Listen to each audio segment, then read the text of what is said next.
Okay, so we have Professor Eunice with us. I request him to take it forward from here. So to everybody who joined in on time, thank you so much.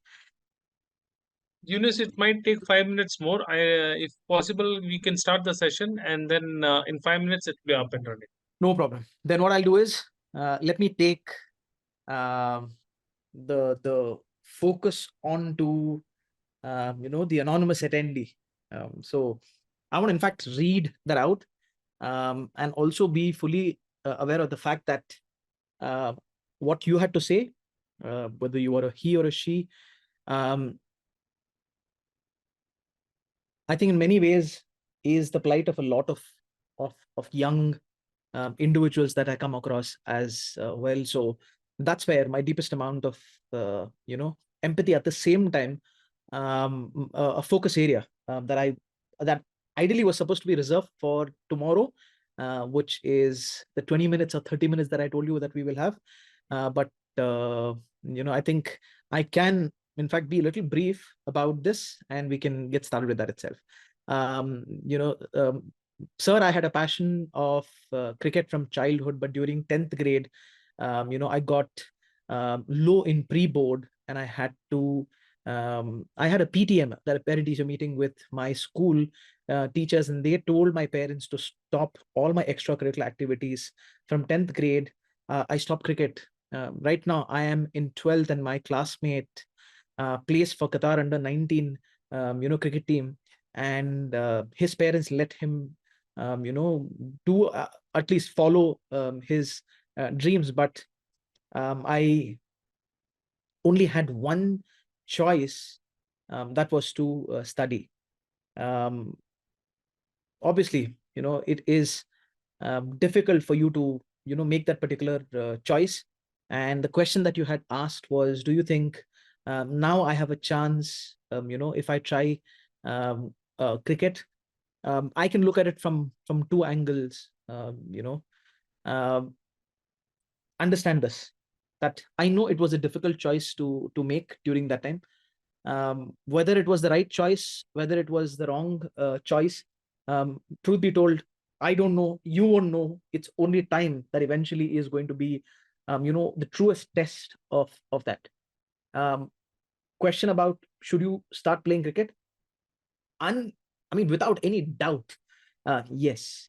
Where will that take? It's only, destiny, it's future that will decide. I'm in fact, I live my entire life, based on a philosophy which is called Stoicism. It's Stoic philosophy, and in that, one of the most important first principle of life is called dichotomy of control. There are only two things in this whole wide world that you, me, have control over, and those two are your thoughts and your actions. My thoughts and my actions. That's only two things. Remember, if I have um, to cross the road in a very hasty way, it is my choice, it's my actions.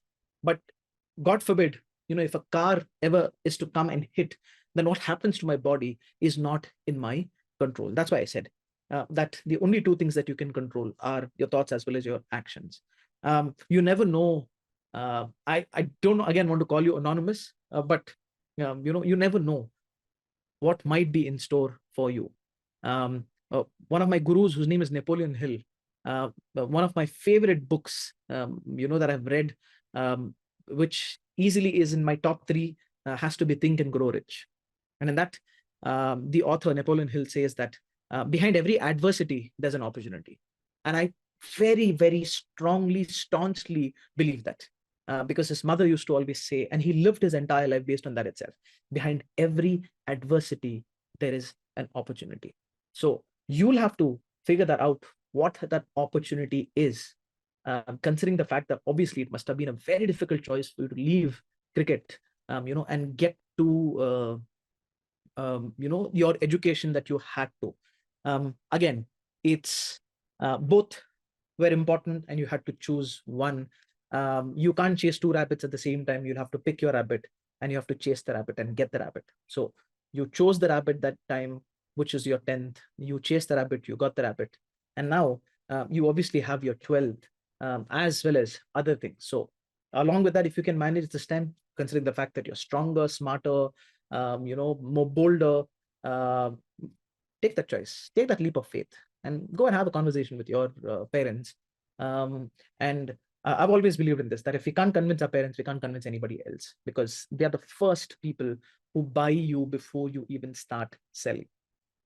Um, to some of you who've met me, I've spoken about this briefly. It's important again for us to understand that simple philosophy. Whether it is 1 month before, whether it is 1 week before, whether it's 1 day before, I hope it's not 1 day before. I, in some way, hope it's also not 1 week before. But every time we have to prepare for exams, what is the one thing that we do? We go through a marathon. What is that marathon? Firstly, wait, let me just, yep, I think, yeah, now people can see. Um, it's it's a two-way street. First thing that we do is we make sure that we go and we add every bit that we can into our head. What are some of the most important techniques that we've had? Some of them are obviously outdated as well. Are we read, we reread, we take notes, we look at summarizing everything that we've learned in whatever way we can, and if the big if time permits, then we go through revision. And many a times, just read and reread might seem like as if everything is happening in a magical way, that we're getting everything that we need into our heads. But this is where the 3 books that I told you, one of the books, which is called Make It Stick, speaks about this. That if your education is going to be effortless, then you will effortlessly forget as well. Education, your learning, your studying should be effortful, because that's why, simple, example of math itself. When we read a problem and when we try to read the solution to that particular problem, it seems like as if it's doable. Oh, it's so easy. But remember, easy come, easy go as well. That's where the idea of passive active also comes into picture. I'll tell you in some time about why your learning should be active and how we need to make it a lot more active. Again, if I have to take the same notes, putting bullet points, taking notes, summarizing it, all of these are making a passive activity, which is reading, an active one.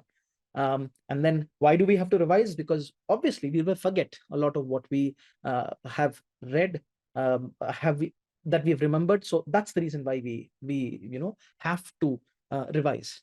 But while memorization is on one side, it's also important for us to understand the importance of the other side as well. Remember, I said it's a two-way street, it's not a one-way street. Many of us are guilty of just doing this. In fact, we are guilty of cramming our entire education. We put everything inside like a vessel that has absolutely no place, for anything else, and it gives us an overwhelming feeling. We know somewhere at the back of our head that we are going to forget a lot of things, and it actually happens. That's why I said what Rumi, said once.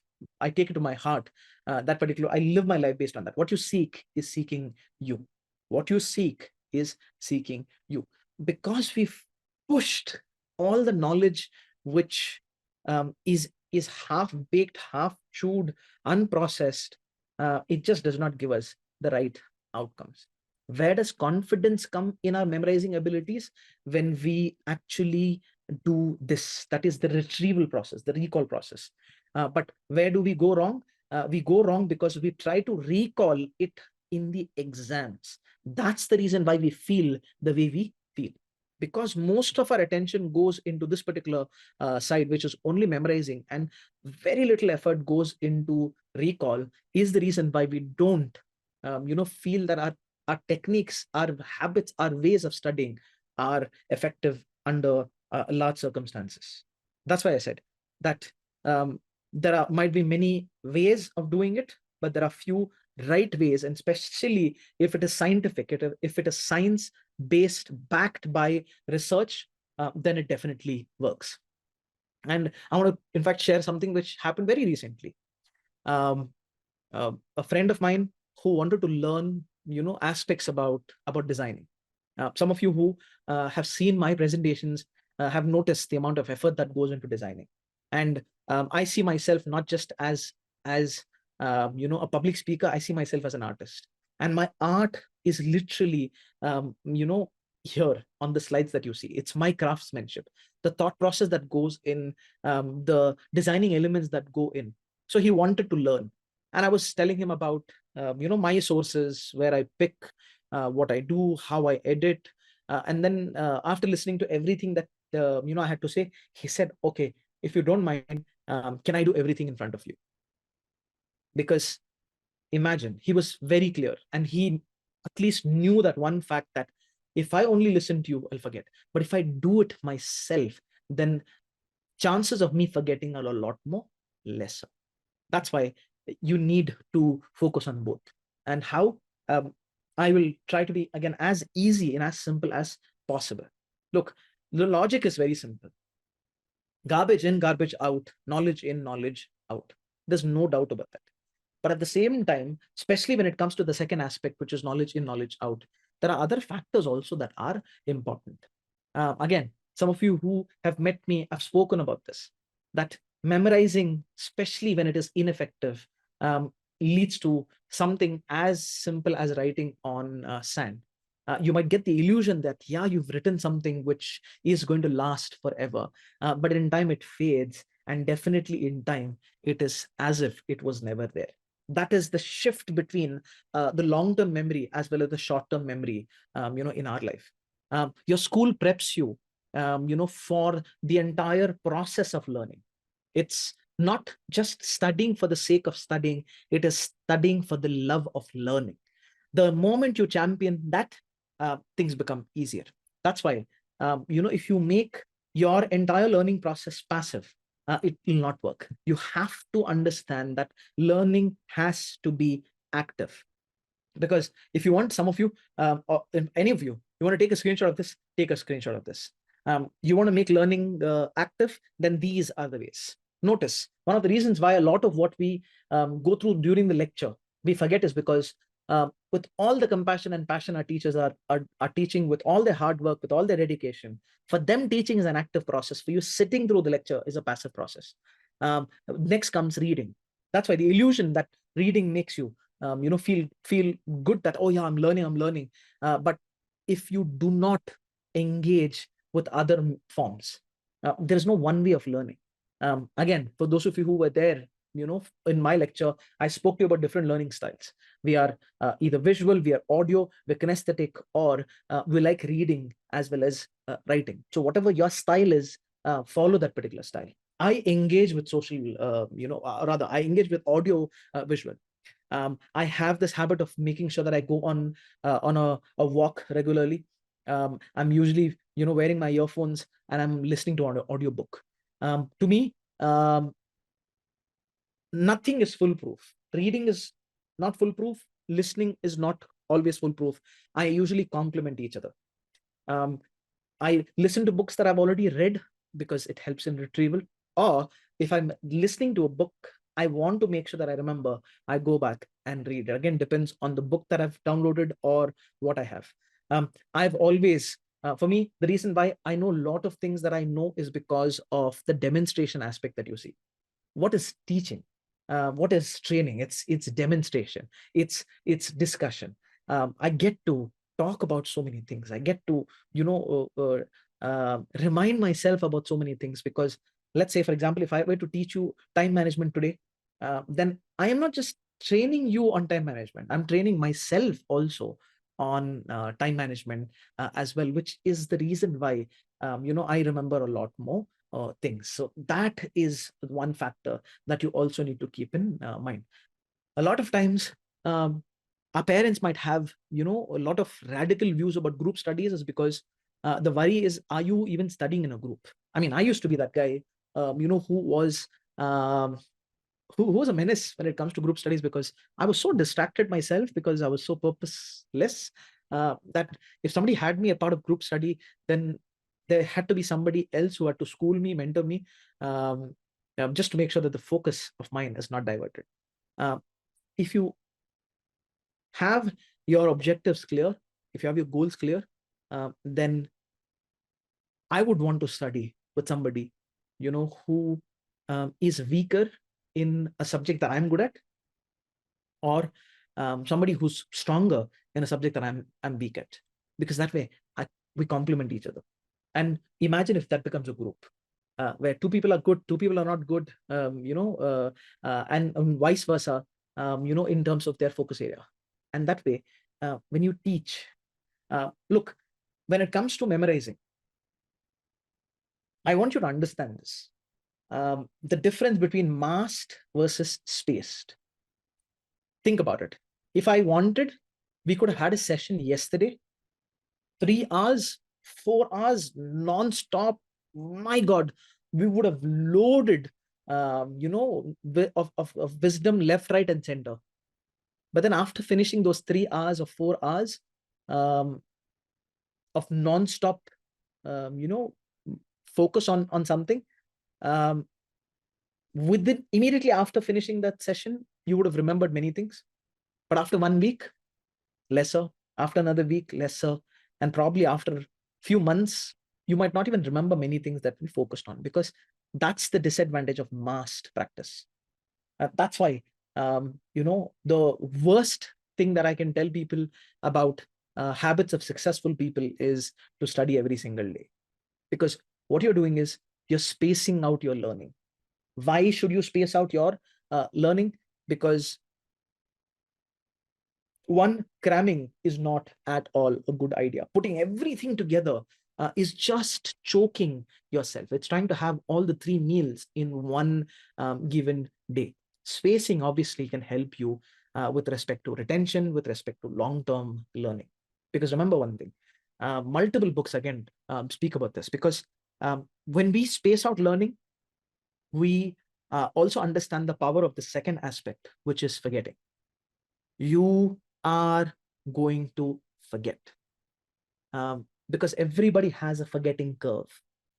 In due course, you will eventually forget. So that is why when you space out learning, and when you include revisions to it, when you include repetition to it, then we are taking forgetting actually as a blessing rather than a bane. Because research again has multiple things about both, that is forgetting as well as mistakes. Because often when we forget, it might seem like as if it's a hindrance, to learning, but it's actually not. Because again, multiple books, multiple researchers have actually spoken about this, that forgetting and relearning actually improves your entire memory. Because the neural pathway that you created, you've forgotten, and again when you create that, it becomes stronger. It becomes stronger, it becomes stronger. And that's why from short-term memory, you will start putting things into your long-term memory. Same thing is with mistakes as well. I have learned over years to see mistakes as progress, because when we make mistake, we learn. Because mistakes or errors that you make, during the entire learning process can actually be valuable. Look at math itself, simple math, physics, chemistry, accounts. When you are correcting mistakes, then the learning, can lead to better understanding, which leads to better retention. And also, in one of my training programs, somebody spoke to me about technique, where the name of the scientist who did the research is not as much important as the technique. Complex things. I have a mission. Every room that I walk into, my mission is, how can I make things simple? In fact, uh, I have an aim which is there on my screen. It's a post-it, which is help people while having fun. So my mantra of life is literally over there. It's written bold. My aim. I'm worried if I remove the glue, might in fact even come off. With my terrible handwriting, of course, I put that always as a reminder to myself. That is help people while having fun. How do I do that? I always visualize this. Can I explain this to a kid. So same thing with you. Learn to, understand the power of chunking, which is breaking down complex information into smaller, more manageable chunks, that can eventually help you aid, in terms of your memory as well as in terms of your comprehension. That's exactly what we did when it comes to language as well, isn't it? Learn small words. Those words combined together became sentences. Those sentences combined together became, speech, conversation, and various other aspects. um, that is something that, will eventually help you. And also, according to research, spacing and interleaving are, two things which are important. I know some of these terminologies might seem complicated to you, but don't worry. Masked versus spaced, best is space. Learn by, giving it gaps, giving it breaks, because those breaks will give you the opportunity to forget, or make mistakes, which will eventually help you in the retention process. And anything complicated, chunk it, break it down into smaller pieces, make it easier to remember. So that's what I used to do. Can I explain this to a 5-year-old? How can I explain this to a 5-year-old? How can I make this easy, to a 5-year-old? And you start, with your classmates itself. You start with your friends. Okay, let me make this easy and explain it to your friend. Because then what happens in the process of explaining, you will find out where the gaps are, and you'll eventually go back to your, notes, to your text, and then you'll read it and then come and again try. Uh, and trust me, just purely doing that, which is again a process of retrieval, learning will be longer, learning will be stronger. And the interleave that I was talking to you about, um, that is mixing up different topics. Again, if you read the book, I know, Anonymous, you've asked the question. I also saw Ahmed's, Ahmed Asif's point as well. I'll talk about that in some time. In fact, Asif, I wanted to start with that, but then in the flow, I thought, let me, take care of this and then come back to that, because the book, which is Make It Stick, speaks of an incident where a golf coach, was making the golf players do this. He would tell the golf players to practice one shot. They're practicing, and just when, they're getting confident that they've learned the particular stroke, he would give them another task altogether. It was frustrating for them, and then they would again, when they're mastering, um, or about to master, again another task. um, while it was frustrating for the players to practice, the coach was actually relying on research. What so happened that when they were mixing up, multiple strokes, the brain had to put an effort to remember what they were actually learning. And that's why I said the learning should be effortful, it should not be effortless. Same way, if you mix up different topics as well as subjects during study, which is interleaving, mixing up topics, you can actually enhance learning. You have tried this interleaving. It's just that you've tried it in a very typical Supermanish way, which is making a timetable which is so unreal that it just does not make sense in a lot of times. When we build habits, the habit tracker that I remember when I started with one habit.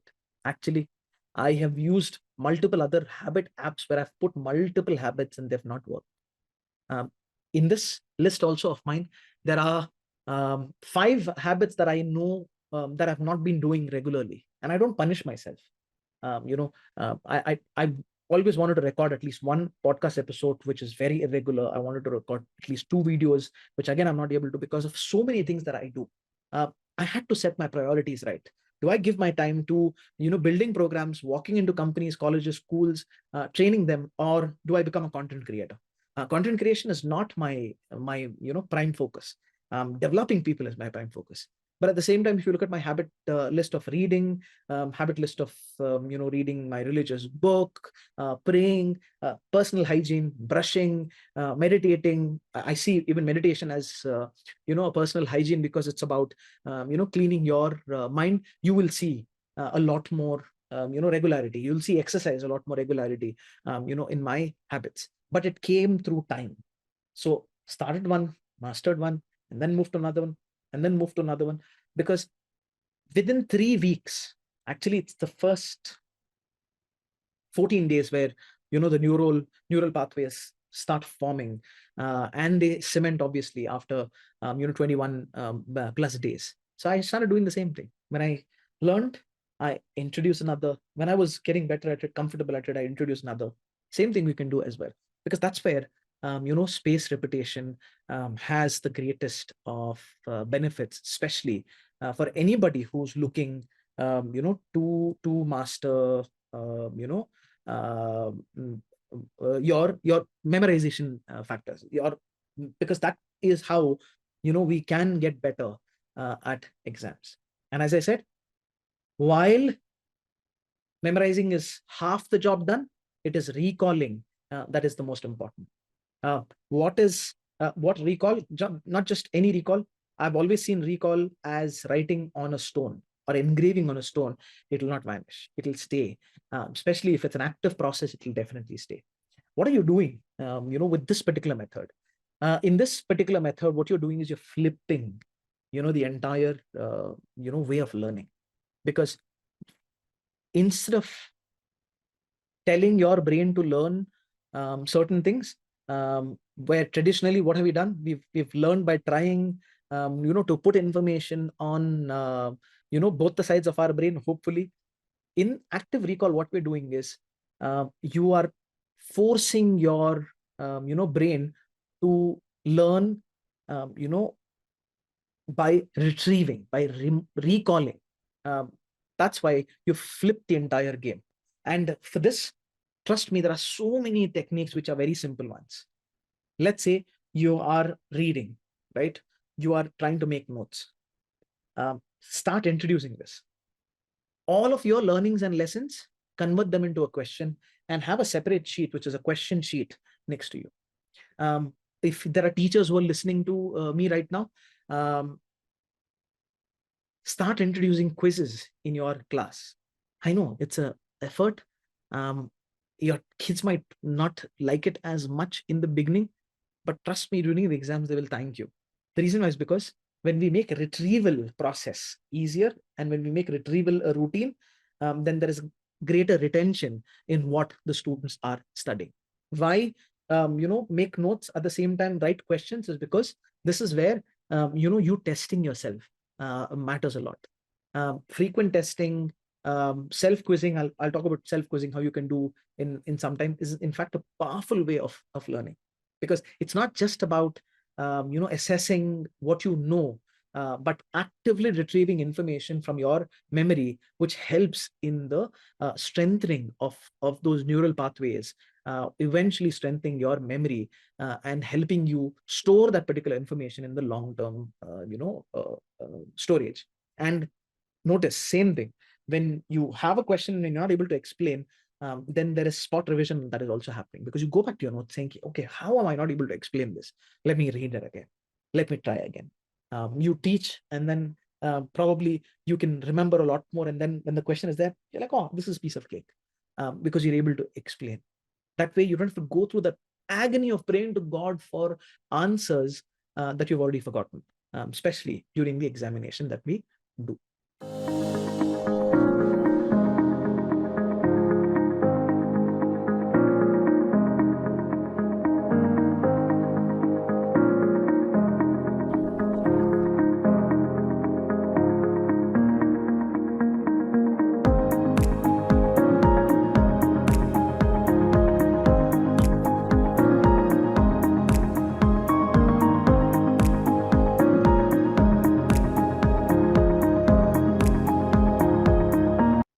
In fact, for those of you who love reading, I know you will be swamped with a lot to study, but eventually pick up the book, which is on the life of Benjamin Carson. To me, Benjamin Carson is an example of two things. Just because, one, you can become better at anything, and two, just because you're good at one thing doesn't mean that you'll automatically be good at the other thing. Because a dumb kid who thought that he was never good at anything, from a very poverty stricken family, went on to uh, become one of the greatest neurosurgeons the world has ever seen. Somebody who did not even have any hope of completing school, imagine, went on to become not just a neurosurgeon, but arguably one of the world's greatest neurosurgeon. And how self-awareness helped him, the hand and eye coordination. And in that, there are scenes where, he makes these flashcards, and he gives it to his girlfriend in the college. And, they are helping each other. So there are cue cards, and the girl is asking the question, and he's trying to recall. That's how you study. And remember, all of these two things are nothing but retrieval practice, because either through quizzing, either through teaching, either through testing, you are retrieving information, and eventually it's that retrieval that helps you in all the possible ways. And the apps that I have spoken already about are these, which is one is Quizlet. Again, if it is too time consuming for you, take papers. You don't even have to buy fancy flashcards. Take papers, put those learnings there. And the other app is Anki, Anki Pro.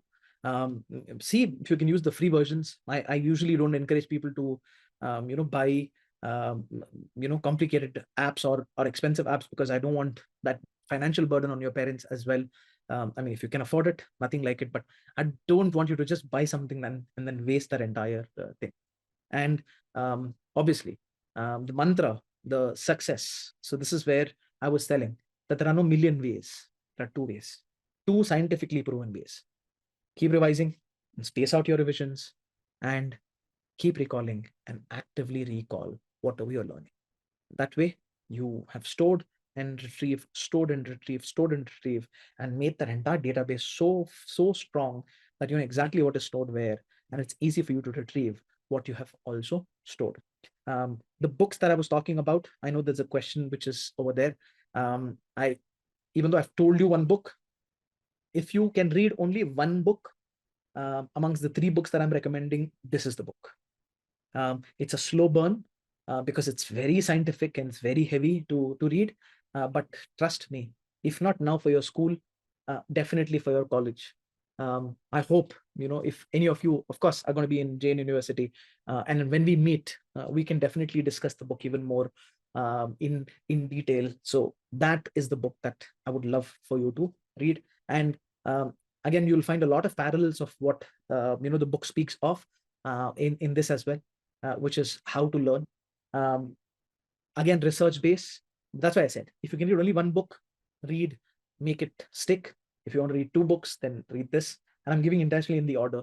And the third book that I also enjoyed reading was Remember, which again, although has a lot of similar pointers, but goes a little, in other aspects when it comes to psychology as well. Remember, this I said there's no one way.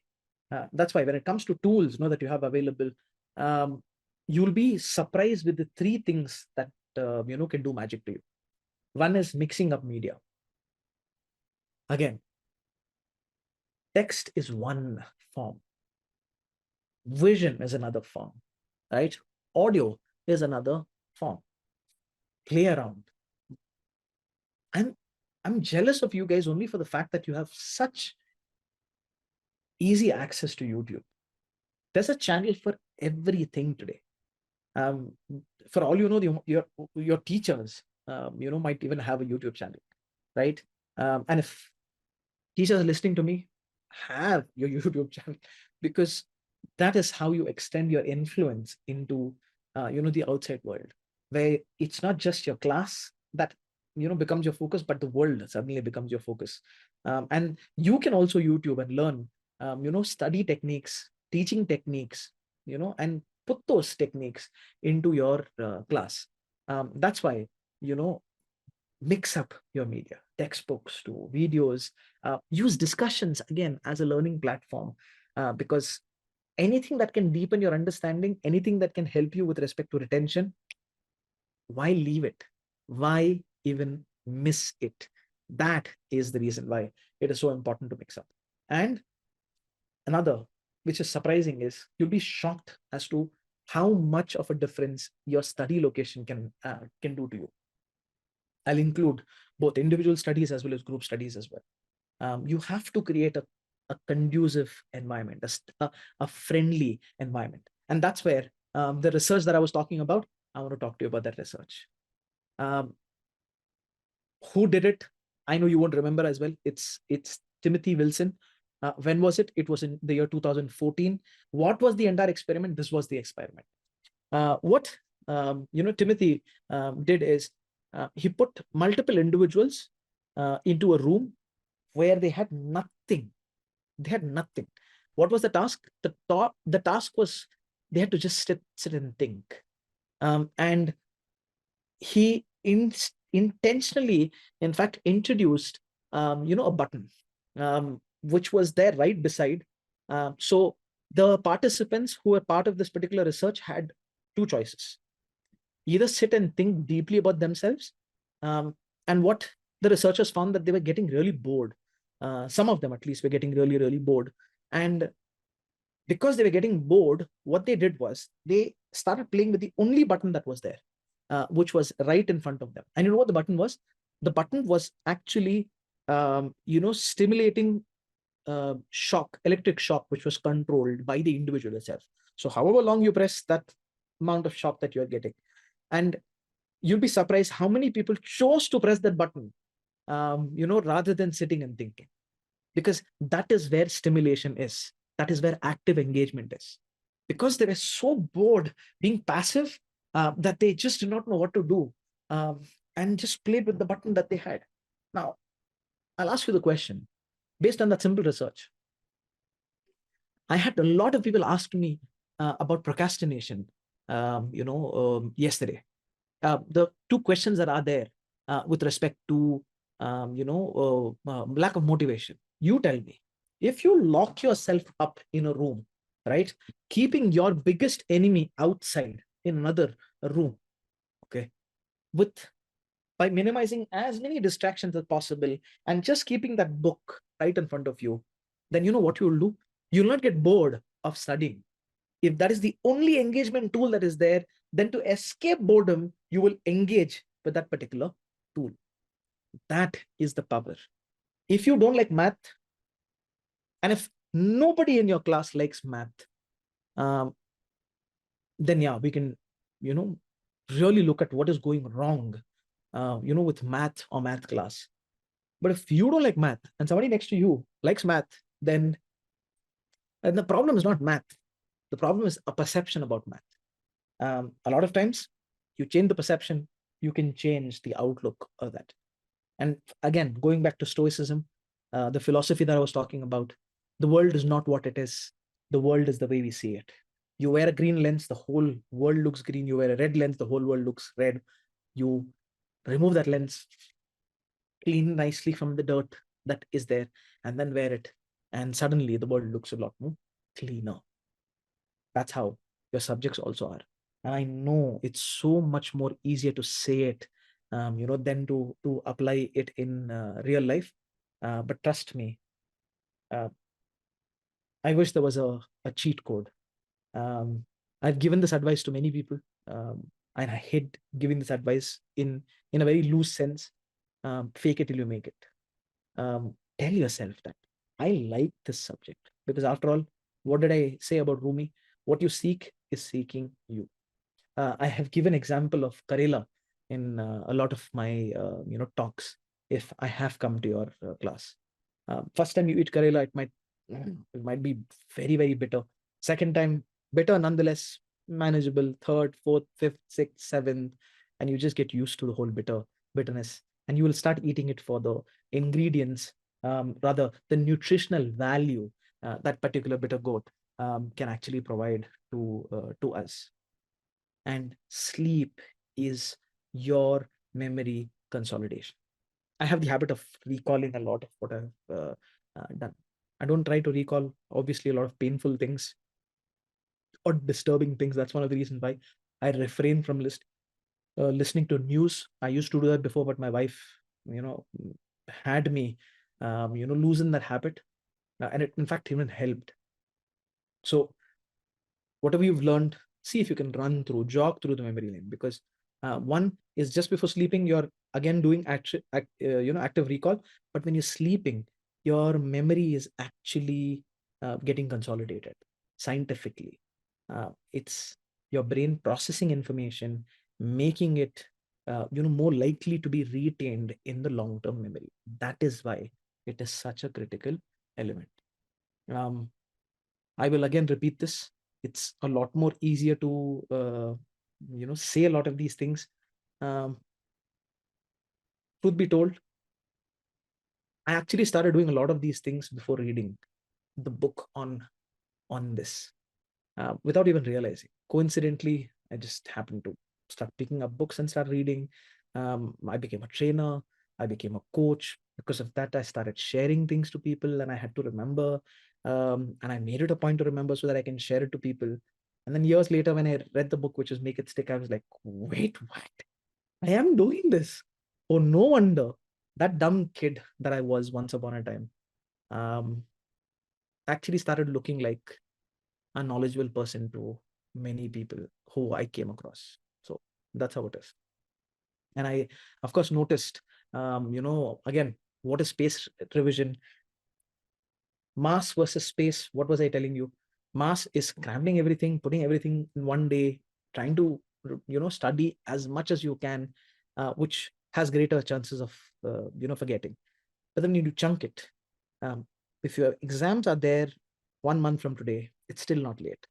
You still go create a schedule, create a routine for yourself, build a realistic timetable for yourself, slot subjects, eat the frog first, which is start with the difficult subjects, so that you can conquer the day with what is troubling you, bothering you, and then get to seek help. From your own classmates, probably from your tuition teachers, or your family members, siblings, parents, to help you simplify, demystify that particular subject, and then get to another subject.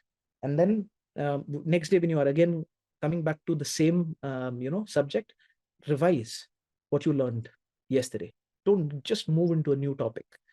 And then again the next day, based on your timetable, revise and see if you can recall what you had learned 2 days back as well, so that your memory has cemented a lot more than where it was. We start thinking a lot of unwanted things about everything in this world. Um, See, that's the reason why social media is such a pain in the you know what, is because all of these companies, the reason why they don't want your money is because they have something a lot more expensive, a lot more valuable of yours, that they're getting every single day: your attention. Because that's where one of the quotes of Tim Cook became viral. If a company is giving you something for free, then remember, um, it's not what they offer you that is the product. You are the product, because they're using you. And that's the reason why one of the books, which was called Dopamine Nation, was an eye opener. Because actually, before Dopamine Nation, there was another book that I read, which was called Irresistible. Every one of us, somewhere or the other, is addicted towards technology. Oof. And the addiction is scary. It's a lot more scarier than cocaine. It's a lot more scarier than sugar, because everywhere we go, we have menaces like these. While these, no doubt, are gadgets that have made our life a lot more easier. I mean, I love gadgets. I upgrade my phone every year. Um, but I know how much of a menace this is. That's why every time I'm sitting and reading, this is my workspace, this room. Outside, there's another sitting area where my wife also sits and works. So when I need to have conversations, when I need to have lighter, sprints of working, I sit there. And then bedroom, our living area is down. But we make it a point that we isolate ourselves when it comes to hyper focus. And I have the tendency of keeping my phone in my bedroom. And if my monitor here, which is right beside, or my Mac, which is right in front of me, is a distraction, all I do is I turn, and I'm reading, by facing my back. That's one of the reasons why you will find a book which is right there, and the book will be there for me, because that is me also applying this one simple philosophy, which is out of sight is out of mind, so that I don't have to face any distraction. Sometimes I even don't carry my Mac into this room, and I want to make sure that I have as little time wasters, as little distractions as possible. And for those of you who struggle with focus, look at something which is called, let me actually put that image to you so that it can help you. It's called, some of you obviously might know what this technique is. It's called Pomodoro. Wait 1 minute. Yep. So if you look at that particular technique, it's simple. You put a timer, again, avoid phone, bring a traditional old timer if possible. Keep it 25 minutes timer. Okay. And then when it rings, take 5 minutes break, then get back to work, 25 minutes again, do 4 rounds of that. And after those 4 rounds, take a longer break, which is 15 to 30 minutes, because that is when you can have for unwinding, for your extracurricular activities, for your ease times, for your relaxation, for all you can do. So this has helped me a lot. I, in fact, started with, not just Pomodoro to begin with, but I mean, I call it as Pomo, even though Pomodoro means, tomato in Italian. What I used to do is I used to set an alarm for 25 minutes to read. And I would read for 25 minutes till the alarm rings. When the alarm rings, I would go turn off the alarm and then ask this question to myself: do I want to continue with the activity? We human beings have two problems. We human beings have a start problem. It's very difficult for us to get started. But the good news is we have the other problem as well, which is actually the good news, the other problem. You know why? Because we human beings have a start problem. And when we get started, we have a stop problem. The games that you play, things that you do, which are utter time wasters, you have a stop problem there, right? Shift that stop problem to studies as well. Get started, and then handle the second problem, which is stop problem, which is a good news, because we always find it difficult to start. When we get started, it's easier to continue. So many times it's happened. So many times it's happened. 25 minutes of alarm, I've read. After the alarm, I've continued. And the days that I've not continued, again, those days I've seen as victory, because at least I read for 25 minutes. At least I read for 25 minutes. It's better than not reading at all. So that's a technique that I would advise you to apply every single day when it comes to your education as well. Pomodoro. And then again, remember I told you about Eat the Frog, which is simply, picking the most difficult task for the day, eating your frog, not literally. That way you have conquered your entire day. Another technique, which is a time management technique, is called Eisenhower matrix. I know Eisenhower is very difficult for you to remember. Go and Google time matrix, TIME matrix, 4 quadrants, and how all of your activities are supposed to be in the second quadrant, which is the quadrant of prioritization, rather than being in the first quadrant, which is a quadrant of procrastination. So go read about time matrix. It is in the book 7 Habits of Highly Effective People, but you can just YouTube time matrix and apply time matrix every morning when you wake up. Go take a sheet of paper, divide into 4 quadrants, reflect on what was the quadrant situation yesterday, and then recreate your new quadrants, and what needs to go. Pick what is the quadrant 2 activity, quadrant 1 activity, quadrant 3, quadrant 4, because to me, just before this, I was sitting and uploading a video that I was sitting for such a long time, because there were a few recordings. So I wanted to refine something. And then I was also watching another TV show that I had missed, for quite some time. So my wife and I, we take those breathers, 20 minutes, 30 minutes, one episode, and then we break it down to watch those episodes. So that helps. No doubt. Even when you divide into chunks, see, but Mount Everest, nobody climbed Mount Everest in one day. But to reach to the first, camp of Mount Everest is also not easy. It's Mount Everest. But remember, it takes practice. It takes efforts. Some subjects might be difficult. That's why seek help. Pick a friend. Check with your family members, check with your siblings who can help you simplify that. If you can't chunk it, let somebody else chunk it for you. Simplify it for you so that you can remember it. And remember again, red lens, green lens, clean lens, see the subject for what it is, because if it can be easy to somebody, uh, it can be moderately easy to you as well. Yeah. Karan, again, has a radical advice to some of them, but I would say delete. Actually bury your social media apps so deep inside that it takes time for you. I've done this so many number of times. If you want to avoid, if I will have to avoid snacking at night, I will never have a chips packet within 1 arm distance. It will always be in another room, in some almirah, or some kind, packed with 2 layers, so that I feel lazy to go open that door, then remove one packet, then open another packet. I would rather say it's okay. I don't want to snack at all. Same thing you do with your social media as well. Yeah. So quitting, obviously, social media can be one of the best. So Jim Quick, also, I'm happy the fact that you went and checked out Jim Quick's videos.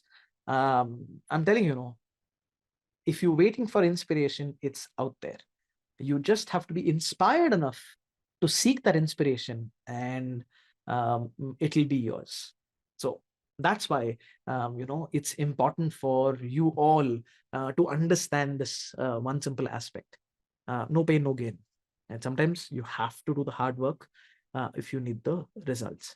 And again, I'm reminded of somebody who I met, and I'm going to close with that particular input and feedback, who asked very innocently, yet very valid.